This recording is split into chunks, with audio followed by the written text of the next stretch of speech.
Dius. Prečo taký čudný názov? Tým by som začal. Mal som približne 7 rokov a otec mi kúpil stavebnicu Electronic. Starší z vás si to budú pamätať. Naťahoval som drôty po byte a prekvapoval návštevy zapínaním, vypínaním svetla na diaľku. Nemal som predstavu o tom, kam všade sa to môže dostať, ale bol som posadnutý ovládaním vecí. Nazval som to domáci informačno-užitočný systém, keby v tom hľadal niekto nejaký super hĺbší zmysel. A že mnoho neskôr mi došlo, že to je nápadne podobné na Deus a to je proste blízke slovu Boh. A ono samozrejme tam začína trochu polemika, keď hovoríme o AI, božstvo, vedomie a tak ďalej. Chcem povedať, že som sa k AI nedostal na základe fashion. Fashion začal v momente, keď sme dostali do ruky GPT. My sme sa začali s touto myšlienkou zaoberať sa s umelou inteligenciou v podaní predtým, ako Transformers nám vyrobili LLM modely.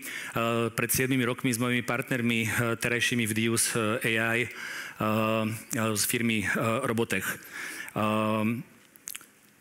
Základná vec, ktorú sme si uvedomovali, je to taká moja téza, ktorú vysvetľujem vždy mojim tímom a všetkým ľuďom, ktorých to zaujíma, na čo to vlastne je. Taká najjednoduchšia skratka alebo výraz, na čo nám je AI, je na to, aby nám dalo čas. Pretože AI a robotika sú v princípe jediné veci, ktoré mňa napadajú z reálneho sveta, okrem biologickej možnosti upravovania človeka, ktoré nám vedia dať čas. A čas znamená slobodu. Neviem si predstaviť moc väčšie hodnoty, ktoré by ľudia ako generálny princíp mali používať. Veľká časť toho, čo som v živote vybudoval alebo pomáhal spolu vybudovať, je postavené na knižkách a filmoch a často si s nimi pomáham. V tomto príhovore spomeniem minimálne 3 filmy. Jeden je In Time s Justinom Timberlakeom, druhý je Iron Man a tretí je najlepší film všetkých čias, kto so mnou súhlasí, Interstellar. Ten prvý, In Time, je presne tá metafora na ten čas. Keď si odmyslíte všetky negatívne konotácie, kto ste ten film videli, tak si uvedomíte, že v konečnom dôsledku peniaze a iné hodnoty sú v konečnom dôsledku iba deriváciou samotného času. Takže toto je moja definícia, k čomu je nám dobré AI a robotika. V dnešnom príhovore by som vám rád rozdelil to, čo vám poviem, vzhľadom na to, že viem, ako rôznorodu sú tu namiešaní ľudia, tak som si to rozdelil do 3 častí. V prvej časti by som povedal, do akej miery vysvetlím svoju víziu toho, čo si myslím, že sa v oblasti AI a robotiky udeje v najbližšom období, a to z 2 pohľadov. Z pohľadu usera, užívateľa a z pohľadu spoločnosti. Z pohľadu užívateľov Steve Jobs predstúpil pred nás, ak sa nemýlim, v roku 2007 a dramaticky zmenil celý svet. Čo vlastne urobil? Okrem iného vytvoril nový frontend, priblížil ľudí k dátam. To asi nemusím vysvetľovať, to je každému jasné. To, čo sa ide stať teraz, je to isté, ale podľa mňa to bude násobne dramatickejšia zmena. Pretože to, čo nám umožňujú LLM modely, to, čo nám umožňuje súčasný vývoj AI a robotiky, je to, že človek sa posunie o ďalšie dramatické úseky bližšie k svojim dátam. Tá najväčšia zmena, ktorá v princípe nastane, keď mám trošku hovoriť o nejakej vízii, je to, že dneska ste neslobodní, pretože ste zviazaní apkami, ste zviazaní rôznymi užívateľskými rozhraniami, rôznymi systémami, v konečnom dôsledku typom telefónov, prihlasovaním sa do 1 000 000 služieb, čo zabere každému z vás, neverím tomu, že nie je relatívne podstatnú časť, hlavne tí, ktorí sa venujete nejakému vývoju. To, čo sa stane, je, že sa predovšetkým zmení user interface, nebudú žiadne apky, budeme sa priamo rozprávať so svojimi dátami. To sa nestane hneď, preto je dôležité hovoriť o niečom, o tom slove sa tu hádame už 2 dní s mojím tímom, lebo ja používam slovo tranzícia a oni hovoria o transformácii. Ja s tým nesúhlasím, lebo transformácia znamená, že idem z jasného bodu A do jasného bodu B. Tranzícia je komplikovanejší proces a to, čo sa bude diať, bude tranzícia. Už dneska ste do svojej práce zapojili každý minimálne ChatGPT, Gemini, Anthropic alebo podobnú frontendovú aplikáciu. Ruku na srdce, neviem, či vás môžem požiadať, to by ste dvihli ruku. Akože ChatGPT by ste dvihli asi ruku všetci, ale kto z vás pracuje v cloud kóde v CLI rozhraní? Len keď náhodou niekto dvihne ruku. Fajn, to je Igor, ten ma k tomu priviedol. Ja na tom chcem demonštrovať to, čo bude veľmi zložité. Za prvé, je dôležité si uvedomiť, že tí, čo používate GPT, už aj tak ste v podstate na vrchole vedenia sveta, lebo viete, aká je štruktúra 7 miliard obyvateľov. Už aj vďaka tomu ste niekde inde. Ja, vďaka Igorovi a môj tím, sme začali nedávno používať Cloud Code. Cítime sa ako nadľudia. Moje plány z toho, že príjmem x ľudí, sa zmenili, že ich bude x lomeno 10. Lebo Cloud Code mi beží doma pred 3 obrazovkami a to je 10 plnohodnotných, vzdelaných programátorov alebo i digitálnych bytostí, ktoré pracujú prakticky v akejkoľvek oblasti ľudského vedenia, ktoré chcem. Pracujú 24 hodín s minimálnou podporou, potrebujú iba dostať ani neúplne jasné zadanie. Aj tak vám vedia pomôcť. A teraz si predstavte, toto mám k dispozícii ja, ako človek, čo som v IT považovaný za amatéra. Predstavte si, čo má v rukách Mark Zuckerberg, čo má v rukách Elon Musk, čo má v rukách Altman. Majú LLM-ka bez tých šialených šelov, tých obalov, ktoré bránia LLM-ku, aby s vami rozprávalo úplne otvorene. Je to nevyhnutné, inak by sa ten svet dneska uvrhol už teraz do anarchie, keby tie digitálne LLM-ká dneska s vami rozprávali všetko, čo vedia. Inými slovami, spoločnosť začala v tejto chvíli sa dramaticky otvárať nožnice medzi tými, ktorí sa budú dozvedieť a budú mať k dispozícii nástroje o mnoho rýchlejšie ako zbytok sveta. A preto je strašne dôležité, aby sme sa pri tom držali. A toto otváranie nožníc bude tiež veľmi komplikovať minimálne z pohľadu spoločenského to, akým spôsobom sa rýchlo bude aplikovať AI. Naspäť k tej tranzícii. Dneska máte GPTčka, ale predpokladám, že drvivá väčšina z vás ešte stále používa 1, 2, 3 úložiska od iCloudu, lokálneho úložiska, Google Driveov a spustu iných vecí. Fotky väčšinou spravíte a potom sa cez prostredia veľmi ťažko k nim vraciate naspäť. Tí šikovnejší si to dali do Apple TV a ide im to na obrazovke, ale aj tak v podstate s minimálnou interakciou. Inými slovami, každý z nás vládne obrovským množstvom dát, ale nevieme ich v skutočnosti užívať. Chvíľu to tak ešte bude. Počas obdobia tranzície niektorí začnú používať skôr cloud code, kým sa to dostane do povedomia o mnoho širšej masy. Tých nástrojov bude pribúdať veľa. Ale skutočne sa stane to, že bude prebiehať zvykanie človeka na to, kedy namiesto Excelov, Wordov, folderov s fotkami začne čím viac tým ďalej prechádzať do systému, kedy nebudete mať dáta zviazané v nejakých alebo vôbec to nebudete vnímať vo folderoch a súboroch. Tie dáta získajú slobodu, pretože organizácia dát, s ktorými viem rozprávať jazykom LLM, je o mnoho slobodnejšia. A tak tranzícia bude znamenať, že to nebude zo dňa na deň. Budeme si na to zvykať postupne, ale niektorí pôjdu o mnoho rýchlejšie. To treba uvedomovať, to hovorím tak preto, aby sa každý držal pri tej téme a aby proste mu niečo neušlo.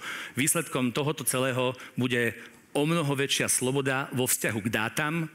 Dáta, podľa mňa, a to hovorím ako finančník, ktorý spravuje peniaze veľkej časti tohto obyvateľstva, sa stanú dôležitejšie ako peniaze. Ale budete si ich vedieť absolútne kontrolovať. To je moja vízia toho, čo sa stane s umelou inteligenciou v najbližšom období. Pretože nebudeme mať telefón, ale budeme mať zobrazovač, pretože nebudete diktovať nahlas, lebo budete mať sluchátko, ale nebudete diktovať v trolejbuse. Neviem, prečo ma napadol trolejbus, ale ale budete komunikovať so svojimi dátami, k tomu potrebujete zobrazovač, nepotrebujete apky, ale potrebujete niekedy na vizualizáciu, lebo ľudský mozog je o mnoho rýchlejší ako naše zobrazovacie a čítacie zariadenia, takže potrebujete sa na to pozrieť. Zbytok budete mať v uchu, dobre, možno to budete mať v okuliároch, ale to budú zariadenia, ktoré sa vyvinú z dnešných telefónov, ale keď sa oprostia o apky, programy, fajly, tak sa priblížite k tomu, že sa rozprávate priamo so svojimi dátami. Toto je moja vízia toho, ako to bude vyzerať vo vzťahu ku užívateľovi. Čo týka spoločnosti, to je o mnoho ťažšia téma. Nezabudol som to video ešte? Nevadí, bude chvíľočku.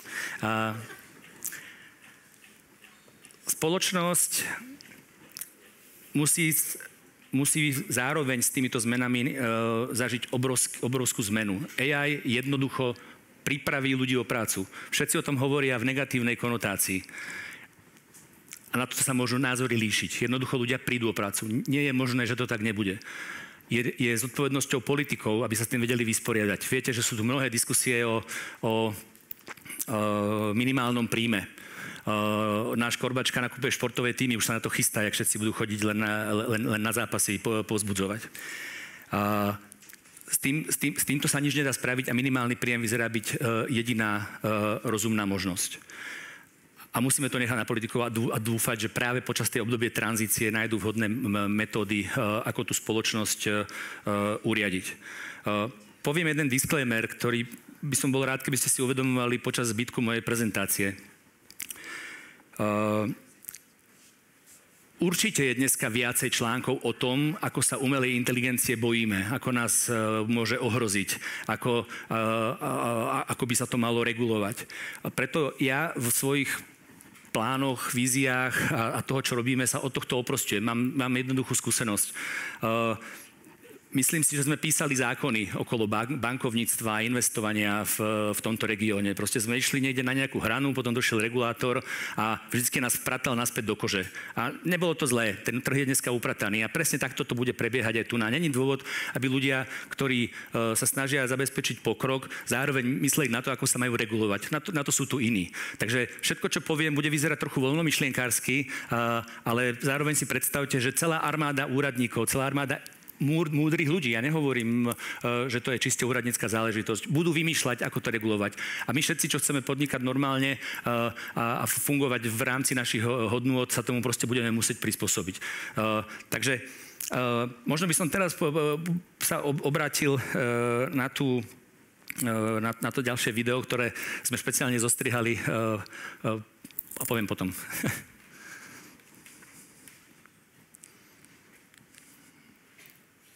Máme zvuk? Myslíte si, že teraz k vám hovorí Michal Hudák.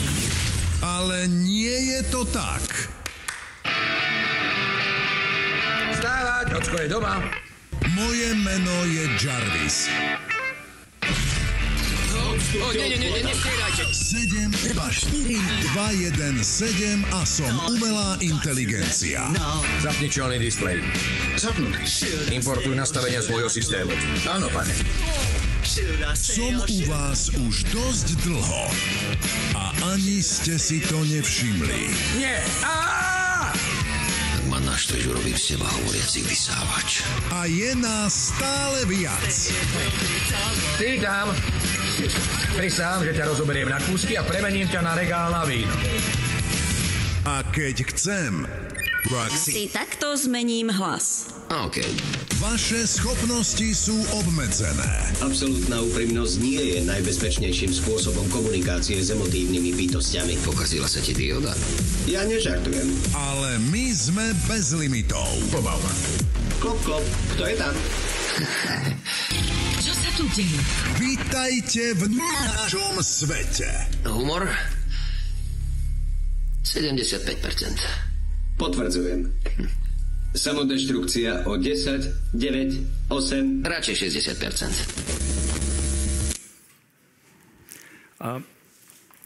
Kto ma poznáte, viete, že používam tú analogiu k Ironmanovi a Tarsovi.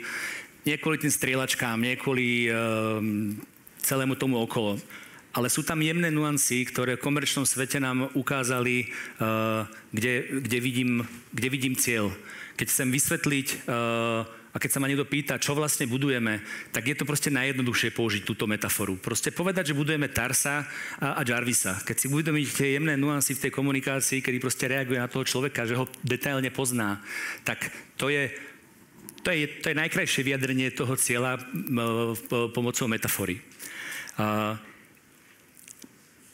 Ja sa vám pokúsim teraz naznačiť cestu, bude to trošku technickejšie, ale tie spoločensko zodpovedné veci a ciele som vymenoval predtým. Teraz sa pokúsim vysvetliť, ako sa pozeráme na rozvoj tvorby alebo s konečným cieľom vytvoriť niečo, ako je Jarvis a Tars.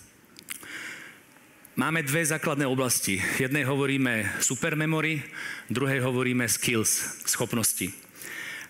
Supermemory je niečo, o čom som vám rozprával pred chvíľou. O všetkých tých dátach, ktoré sú nevyhnutné preto, aby vám robot rozumel. Zároveň poviem, ešte keby som chcel trošku do technickejšej reči premeniť to, čo je vlastne Jarvis a Tars, tak sú to vlastne digitálne mozgy. V našej práci máme, vďaka Diane Kosovej, ktorá to zastrešuje, máme nejakú predstavu a tých možností je milión, ale existuje nejaký generálny princíp toho, ako sa môžeme pozerať na ľudský mozog a ľudskú osobnosť. To, čo sme spravili, urobili sme si vlastnú predstavu o tom v kombinácii so všetkými možnými vedeckými prístupmi, ako by mohol vyzerať digitálny mozog v nejakej rozumnej budúcnosti, a to je nekonečná cesta. Všetci veríme, že náš mozog je až tak dobrý, že sa nedá dostihnúť. A to, čo robíme teraz na začiatku zo Supermemory, je, že vytvárame tzv. Baskety na všetky druhy dát, ktoré súvisia s človekom. Od fajlov, cez fotky, cez konverzácie, cez jednoduché konverzácie s robotom, pretože mu dávate otázku, on vám dáva odpoveď. Zároveň ho pripájame ku všetkým našim existujúcim zariadeniam. Len z telefónu môžete vydolovať stovky a stovky rôznych statických aj dynamických hodnôt. To všetko treba uložiť, tomu hovoríme RAV, surová forma. Potom vytvárame tzv. Minus Dčka, to sú, Dčko používame ako derivácia, pretože zoberte si fotku. Za normálne okolnosti má fotka svoj názov, má svoje metadáta, takže má čas a má GPS polohu v lepšom prípade. Ale vďaka LLM-ku, keď zadefinuje, za prvé, čo spravím, face recognition a zistím, kto je na fotkách. Takže už nemám iba fotku, už mám fotku, ktorá získava život. V mojom svete všetky dáta získavajú vlastne život vďaka prepojeniu s inými dátami. Takže keď už mám face recognition, viem o tej fotke giganticky viacej ako predtým. Keď dám psychológovi, aby vytvoril prompt, ako popíše fotku, tak to bude iný výsledok o tej fotke, ako keď sa spýtam človeka, ktorý je umeleckého charakteru, náladu tej fotky a všetko ostatné. Keď si uvedomíte, tak len z fotky, z jedného obrázka viem vytvoriť obrovský balík dát. A to ani nehovorím, že za chvíľu budeme pri videách, čo všetko sa z toho dá spraviť. To je jeden basket. Zoberete všetky svoje súbory a urobíte z nich minus Dčka. Popíšete ten súbor z vrchu, jak vznikol, čo vznikol na základe metadát, jaký mal názov, v akom je formáte. Druhý prístup, pozriem sa donútra. Popíšem ho jednoducho, aby som ho vôbec vedel nájsť, ale potom sa môžem tých minus Dčiek, tých popisov týchto našich RAV dát môžem urobiť prakticky nekonečné množstvo. Len konverzácie z WhatsAppu, keď si nahráte a dáte si zanalyzovať, o čom ste sa s kým kedy ako rozprávali, koho vlastne poznáte, vaše SMS-ky, vaše maily, dáta z vášho telefónu, zdravotné a tak ďalej. To všetko sú baskety. Našťastie ich nie je nekonečné množstvo, takže sa to dá spracovať. A je to práca, ktorej hovoríme kydanie hnoja.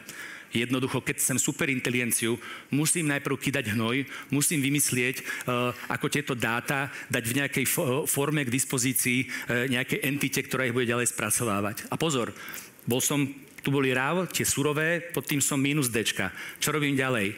Robím plus D. pozitívne derivácie. Čo je pozitívna derivácia? Prepojte informáciu z fotky, s metadátami, s časom, keď ste SMS-kovali, s časom, keď ste mailovali, s časom, keď ste telefonovali a zrazu prepájate tie raw data a ich derivácie do syntetických informácií, ktoré zrazu vám prepájajú hlavne na základe času, ale aj kvanta iných možných informácií, ich do o mnoho širších celkov. Toto je základ supermemory. Pretože je tam všetko. Je tam prakticky všetko, čo chcete a v takej forme spracované, že s tým môžete ďalej pracovať. Potom musíte mať odborníkov, ktorí sa idú venovať retrievalu, pretože na houby sú vám informácie, ktoré ste všetky zhromaždili, keď ich neviete nájsť. Bola by to pre vás všetkých už teraz super pamäť, keby ste, a ja viem, že ju v nejakej forme máte v iPhone, lebo vám to väčšinou nájde 3 najbližšie veci, ale vďaka LLM-kám sa dostávame na úplne inú úroveň. Retrieval nepotrebujete len pre seba, aby ste našli tú informáciu. Retrieval, teda vyhľadávanie, potrebujete mať aj preto, aby samotný robot vedel, ktoré informácie má zavolať. Takže supermemory má štruktúru dáta, potom nad ňou máme spôsoby retrievalu, máme veľa agentických nástrojov, agentov, ktorí na základe triggerov, ktoré musia definovať ľudia typu psychológovia, sociológovia, technicky zdatní ľudia. To sú všetko ľudia, to nespraví nikdy jeden. To musí byť celá armáda ľudí prakticky zo všetkých oblastí ľudského života, ktorí poprepájajú tie informácie, nazvime to spomienkou, ako keby vytvoria nejaké bloky. A toto všetko, čo hovorím, vychádza z nejakej infraštruktúry ľudského mozgu a našej snahy replikovať ho prostredníctvom digitálneho mozgu. Toto keď spravíte, tak sa blížite k momentu, kedy sa viete rozprávať so svojimi dátami. Nielen vy, aj ten váš robot sa s vami vie rozprávať. Moja vízia sveta je, že máte svojich robotov, komunity majú svojich robotov, vlády majú svojich robotov. Nepýtajte sa, kedy presne bude kandidovať prvý človek v kombinácii s robotom a verejne to prizná, potom ono k tomu zrejme príde v dohľadnej dobe. Na to, aby... Už toto je superpower, keď budete proste si vedieť nájsť svoje dáta. Druhá významná oblasť, ktorá s touto samozrejme veľmi súvisí, je oblasť tzv. Skillov. Takže máme dve veci. Supermemory a máme skills. Skills sú schopnosti. Sú to všetky možné druhy schopností. Od najprimitívnejších, nastav mi budík, takže si ovládate proste nejaké prostredie vlastného života, ovládate tie funkcie, ktoré máte na telefóne, ale sa s ním rozprávate, nemusíte nič nastavovať. Ale pri každom tom nastavení on vie o vás prakticky všetko, takže veľa z tých vecí za chvíľu vie nastavovať namiesto vás, pretože vzniká niečo, strašne škaredé anglické slovo, neviem ho doteraz napísať, consciousness, pokiaľ sa nemýlim v preklade vedomie. Čo je vedomie? Vedomie je nastavenie triggerov, pri akej situácii, čo má robot urobiť. Takže nie ako dneska, keď máte GPT, niektorí vedia, že máte aj funkciu zapnutú už v GPTčku, že tam je niečo podobné, kedy sa robot pýta vás aktívne na základe triggerov, ktoré rozpoznáva z tej mega pamäte a z nastavenia vašich osobných skillov, ktoré vám pomáhajú v bežnom živote. Ale to je váš uzavretý svet, to je len váš svet. Aby sme sa dostali do stavu, kedy robot je použiteľný prakticky na všetko. A od toho tu máme, niektorí vedia, MCP servery. Je to proste spôsob, ako dneska začínajú komunikovať roboti s robotmi. Poviem to na príkladoch. Idem hrať padel do Aurealu, tak mu poviem, objednaj mi najbližší voľný čas. On samozrejme vie, s kým som hral, jak som často hral, povedal som mu poznámku, s kým som rád hral a tak ďalej. Takže vlastne keď Aureal Padel bude tak sa volá tá padlová firma na Slovensku, keď bude súhlasiť so svojím pripojením a jeho klienti budú súhlasiť v rôznej miere s tým, aké dáta môže robot protistrany používať, tak ja si pripojím tú stránku, nie tak ako dneska v GPT, keď použijete agenta, lebo tam vidíte, šipka behá vlastne po stránke a číta Javu a kliká na tie obrázky. To je znútra. Pokiaľ ten vlastník toho webu umožní komunikovať priamo s tým koncovým s koncovými dátami, tak vlastne dáta z tej firmy sa stávajú vašou súčasťou. Môžete ich ovládať na diaľku, alebo môžu ísť donútra. Idete lyžovať do TMR, celá tá procedúra s kúpou lístkov. Nezmysel. Jarvis, kúp mi lístok ako minulý rok a on sa s vami porozpráva o tom, akým spôsobom to je. Toto sú skilly. Takže supermemory a skilly vytvárajú komplex, ktorý by sa mal po mnohom R&D, ktoré nás čaká dlhé roky dopredu, ktoré sa budú diať počas tranzície, zmeny návykov ľudí, akým spôsobom komunikujú so svojimi dátami a sme na ceste k Tarsovi a Jarvisovi. Čo je víziou, alebo z čoho sme vychádzali pri vôbec rozbehu celej iniciatívy Elevate, a dostanem sa k 3 otázkam. To znamená, že prečo? Čo bol ten podnet, alebo čo je tá vízia, tá motivácia? Čo sú technológie, na ktorých staviame vlastne tú spoluprácu naprieč rôznymi sektormi? A čo sú také tie kľúčové faktory úspechu, ktoré sme si zadefinovali, že je potrebné mať na mysli a mať ich každý deň vlastne pred svojimi očami? Takže najprv, že prečo? A tá hlavná odpoveď je, že všetci tí, ktorí sme momentálne v tej iniciatíve, či už sú to zakladajúci partneri alebo ďalšie spoločnosti, univerzity, mestá, ktoré sa k nám pridávajú, zdieľame podobnú alebo rovnakú víziu Slovenska. Slovenska krajiny, ktorá je inovatívna, v ktorej sa dobre žije, ktorá vie dať odpoveď mladým ľuďom na to, prečo by mali študovať tu, alebo prečo by sa zo zahraničia mali vrátiť. A krajina, ktorá keď vytvorí tie podmienky, tak si môže dovoliť pritiahnuť aj zo zahraničia talenty, ktoré sú inej národnosti, tak ako tie futbalové týmy, keď si zavolajú zo zahraničia legionára, tak je to posila, tak aby to nebol migrant, ale bola to posila v tých našich tímoch. Čiže to je tá jedna vec. Tá druhá, chceme stavať na tom, čo už sme zažili a čo máme v tejto krajine, a to je to, že sme v strede Európy, v strede zaujímavého regiónu. Keď to zoberiete, máme 5 miliónov obyvateľov, keď zoberiete krajiny, ktoré sú priamo s nami susediace alebo za nimi, tak hovoríme o desiatkách miliónov ľudí. Čiže je to úplne perfektná platforma na proof of concepty, na testovanie nových technológií. Keď hovorím o tom, že sme to už zažili, bezkontaktné platobné karty, Visa a Mastercard testovali u nás. Keď zoberieme 5G, tak spoločnosť Ericsson tu doteraz má svoje vývojové centrum, ktoré testuje nové a nové technológie. Prečo by technológie, o ktorých hovoríme, nemohli byť testované a potom postupne nasadzované? A to je ten tretí bod. Poďme adoptovať technológie, ktoré dneska vidíme na YouTubech, alebo na Instagramoch, alebo na TikToku. Poďme ich adoptovať do nášho každodenného života, aby sa nám lepšie žilo. Alebo, a to už sa dostanem k tej otázke, že čo sú tie technológie, tak sú to autonómne technológie, či už na zemi alebo vo vzduchu, tak aby nám šetrili čas, to, o čom hovoril Patrik, alebo dokonca zachraňovali životy. Ak hovoríme o dronoch, ktoré by mohli byť nasadzované do horskej služby, v horských prostrediach, alebo o záchranným zložkám a hasičom pri hasení požiarov alebo záchrane po nejakej katastrofe, poďme sa pozrieť na to, ako vieme vytvoriť to prostredie na to, aby autonómne technológie na zemi a vo vzduchu boli súčasťou nášho života, vedeli sme adoptovať. S tým súvisí ďalšia vec, lebo automatizácia alebo autonómnosť potrebuje prácu s veľkými dátami a potrebuje prácu s umelou inteligenciou. Je to machine learning, sú to LLMK a ďalšie veci, ktoré sú. Čiže to je základ tej technológií, na ktorých staviame. Keď si pozriete na našej stránke elevateslovakia.com, tam je to video, ktoré pre krátkosť času, aby sme nekradli tomu ďalšiemu rečníkovi, tak tam nájdete rôzne tie scenáre, vrátane aj toho, že práve tá adopcia tých autonómnych technológií, zavádzanie do života môže vytvoriť ďalšiu propozíciu pre tento štát, aby mohla osloviť zahraničných investorov, aby sem prišli.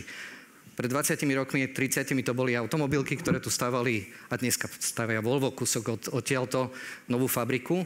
V budúcnosti my veríme, že vlastne to, kde dneska je to o výrobe aut, vo výrobe to môže byť výroba humanoidných robotov.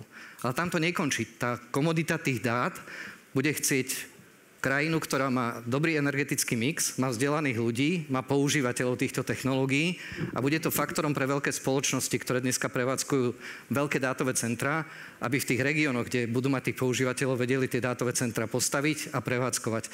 A preto tá posledná technológia je naozaj pohľad na to, či vieme vytvoriť pre SARIO, Ministerstvo hospodárstva a pre ďalších stakeholderov kľúčovú propozíciu, aby tu prišli investori s pridanou hodnotou. Keď môžeme prejsť na tretiu otázku, a to je to, že čo nám v tom môže pomôcť, alebo čo nám môže zabrániť byť úspešný. Tak prvá základná vec, na ktorú sme narazili, a to je, Patrik sa chcel dotknúť vlastne, akože hovoril o supermemory a o skills. A tretí rozmer, ktorý tam je prepojenie práve toho digitálneho sveta s fyzickým svetom.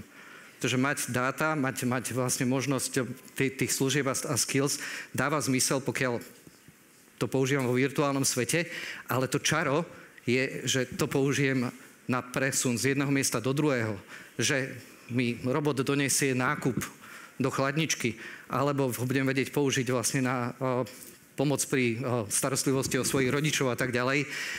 A tam som prišiel na to, že práve to prepojenie toho virtuálneho a toho fyzického sveta naráža na dnešnú legislatívu a na reguláciu. A nemusíme ísť do humanoidných robotov. Začneme tým, že prečo nevieme napríklad zobrať dron do Tatier a nechať ho niekde v docking station a na zavolanie, keď človek zavolá z chodníka na Terryho chatu, zlomil som si nohu, potrebujem pomoc. Prečo tam nevieme k nemu poslať v zlom počasí dron, ktorý mu dá plachtu na to, aby sa prikryl, kým tam prídu záchranári a znesú ho dole? Odpoveď je, legislatíva to neumožňuje. Dneska, keď chcete lietať dron, musíte mať pilota, ktorý má na to osvedčenie, musí na ten dron vidieť. Je jedno, že má to dovolené 2 km od seba, ale musí vidieť ten dron. Čiže to, čo sme začali spolu s partnermi, a preto aj tá skladba tých zakladajúcich partnerov je tak, aby sme vedeli túto oblasť adresovať, je poďme sa pozrieť na to, čo nám dnes bráni a odstráňme všetky bariéry na to, aby sme mohli tieto technológie zavádzať. To znamená, chceme, aby drony zachraňovali, aby drony lietali popri požiarníkoch, využívali algoritmus Technickej univerzity z Bratislavy a z Košic, ktorí už dneska majú algoritmus na to, že majú nasnímané veľké mračná dát a vedia, aké je podložie v lese za posledné mesiace. To znamená, že keď je požiar, tak vedia podľa vetra a podľa práve toho podložia, či tam listie alebo suché drevo povedať, toto je smer šírenia toho vetra, tak aby to mohli používať. To isté potom platí o osobných autách, o autobusoch, o robotoch, ktoré budú chodiť po chodníku a budú zametať ulice, aby sme ich mali čisté, tak ako keď idete do Singapuru, tak ste takí, že wow, ani kúsok žuvačky tu nie je. Čiže legislatíva je prvá vec, ktorá je. Ten druhý, legislatíva je ten druhý. Spolupráca všetkých tých partnerov je vlastne akože to alfa omega toho celého a dostane sa k tomu na záver. Tretí bod je informovanosť. Informovanosť a otvorená, transparentná diskusia so širokou verejnosťou aj s odbornou verejnosťou. Tak ako Patrik povedal, čaká nás tranzícia a každá tranzícia prináša veľa otázok, veľa diskusí, veľa obav a bez toho, aby sme vedeli vlastne dať odpovede alebo aj proaktívne pomôcť pri vzdelávaní, tak to nejde. A preto sme sa rozhodli a dohodli vlastne so všetkými partnermi, že namiesto akademických diskusí, prezentácií, ako je táto, poďme doniesť tie technológie do našich ulic, do našich hôr, priniesme humanoidného robota, ktorý bude môcť ukázať, čo dokáže, dajme to do dispozícii študentom na univerzite, aby si ho naprogramovali. A to je tá tretia časť. Transparentne, otvorene komunikovať, ukazovať veci, demonštrovať. A toto je vlastne to, čo sa nám podarilo od mája. V máji sme podpísali memorandum o porozumení so zakladajúcimi členmi.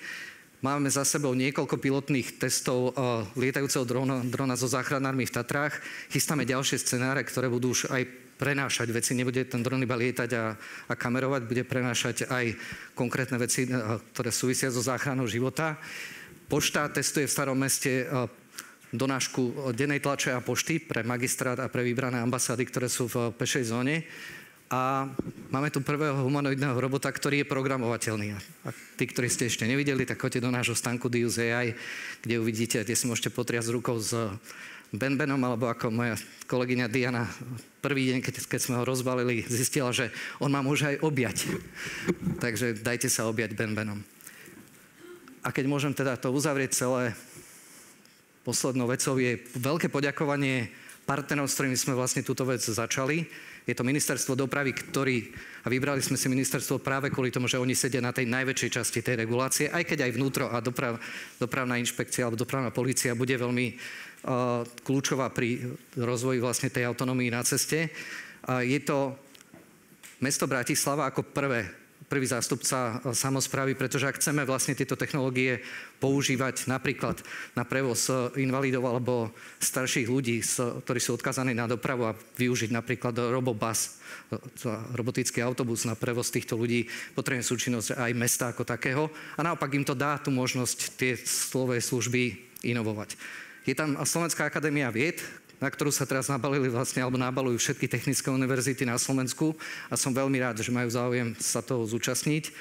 Slovenská pošta je v podstate štátny podnik, ktorý hľadá inovácie a spôsob, ako prejsť do 21. storočia svojich služieb a sme to my, spoločnosť Dius AI.